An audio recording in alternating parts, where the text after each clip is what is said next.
आज मी चिकन तंदूर बनवत आहे। त्याच्यासाठी चिकन स्वच्छ धुवून घ्यायचं आहे पाण्याने। सगळं स्वच्छ धुतल्यानंतर त्याला एका लिंबाचा रस लावायचा आहे। तंदूरसाठी लागणारा मसाला आपण बघूया। तंदूर मसाला, धने पावडर,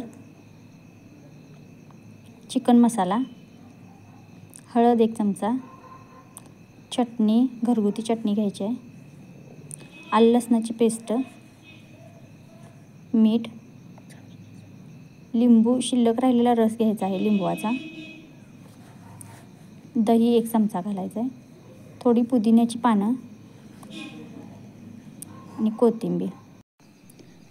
हा सर्व मसाला आपण एकत्रित मिक्स करून घ्यायचा आहे आणि तो तयार केलेले जे चिकन आहे त्याला व्यवस्थित लावून घ्यायचा आहे। जे आपण कट मारलेले आहेत चिकनला त्याच्यातून मसाला व्यवस्थित भरून घ्यायचा आहे।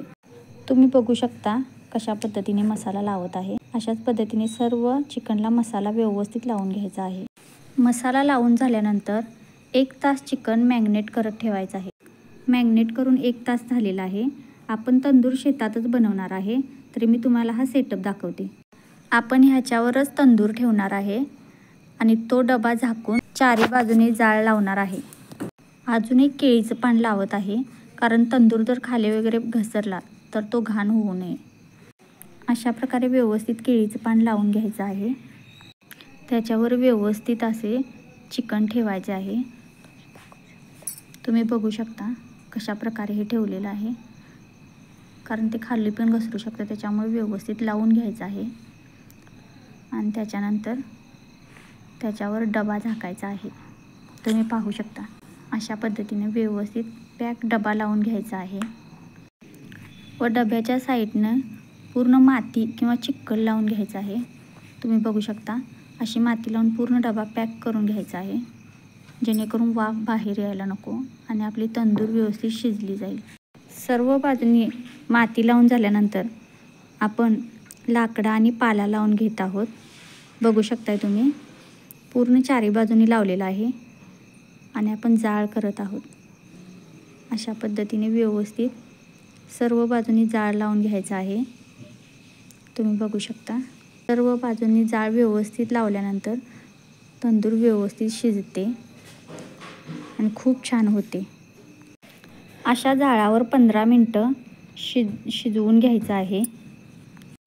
तुम्ही बघू शकता जाळ कमी झालेला आहे आणि ह्याच्यानंतर 15 मिनिटं कोळशावर म्हणजे जो विस्तू पडतो त्याच्यावर 15 मिनिटं अशीच तंदूर ठेवून द्यायची आहे। आपण लाकडाच्या साहाय्याने असा डबा काढणार आहोत।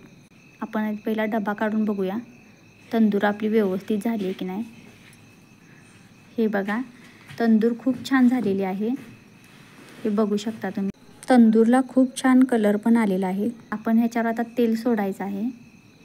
थोडं थोडं सर्व बाजूनी तेल सोडायचं आहे।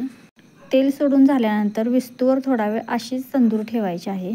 अशा पद्धतीने तंदूर तयार झालेली आहे। ती आता आपण काढत आहोत। तुम्ही बघू शकता अशा पद्धतीने काढून साईडला घ्यायची आहे। तुम्ही बघू शकता आपण घरच्या घरी शेतातच ही तंदूर बनवलेली आहे। ह्याच्यात ओव्हनचा किंवा भट्टीचा असा अजिबात उपयोग केलेला नाही। घरच्या घरी खूप छान तंदूर होते। एकदा नक्की ट्राय करा। चॅनलला लाईक, शेअर आणि सबस्क्राईब करायला विसरू नका। हा व्हिडिओ पाहिल्याबद्दल खूप खूप धन्यवाद।